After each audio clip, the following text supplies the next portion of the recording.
दोस्तों, एक दिन की बात है। हमारे घर के पास रिश्तेदारों की शादी थी और मम्मी पापा शादी में शामिल होने के लिए वहां पर गए हुए थे।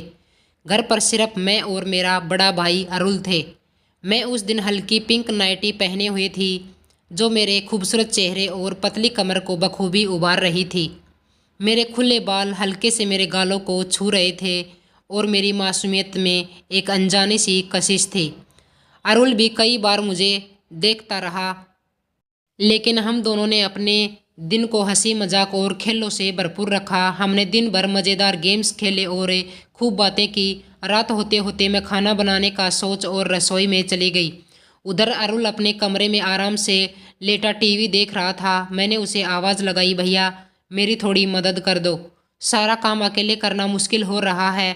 अरुल ने अनमने मन से जवाब दिया, अरे दीदी तुम कर लो ना, मैं बाद में आता हूँ। मैं थोड़ी खिंच गई, लेकिन कुछ कहे बिना ही सारा खाना तैयार कर लिया। मेरे पसीने से हल्के हल्के गाल और गर्दन चमक रहे थे, जो मुझे और भी आकर्षक बना रहे थे। खाना बन जाने के बाद मैं अरुल को बुलाया। हम दोनों ने साथ में बैठकर खाना खाया। अरुल मेरी तरफ देखा हुआ बोला, वाह दीदी खाना तो बहुत अच्छा बना है। मैंने हंसते हुए कहा, चलो तारीफ तो की। खाने के बाद मैंने एक गिलास दूध लेकर अरुल को दिया। मैंने कहा, सोने से पहले पी लेना। अरुण ने दूध लेते हुए कहा, दीदी मुझे अकेले सोने में डर लग रहा है। उसकी बात सुनकर मैं मुस्कुरा दी और कहा, कोई बात नहीं भैया, आज की रात मैं तुम्हारे कमरे में सो जाती हूँ। हम दोनों भाई बहन अरुल के कमरे में सोने के लिए चले गए। बिस्तर पर लेटने के बाद कमरे में हल्की चांदनी आ रही थी। बाहर की खामोशी के बीच हम दोनों धीरे धीरे सोने की कोशिश करने लगे। रात अंधेरे में अचानक अरुल का हाथ गलती से मेरी कमर को छू गया। मैं चौंक गई और थोड़ी असहज हो गई।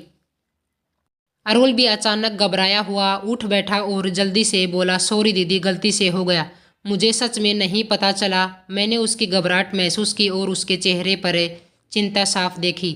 मैंने उसे प्यार से समझाते हुए कहा, अरे इसमें तुम्हारी कोई गलती नहीं है, नींद में ऐसा हो जाता है।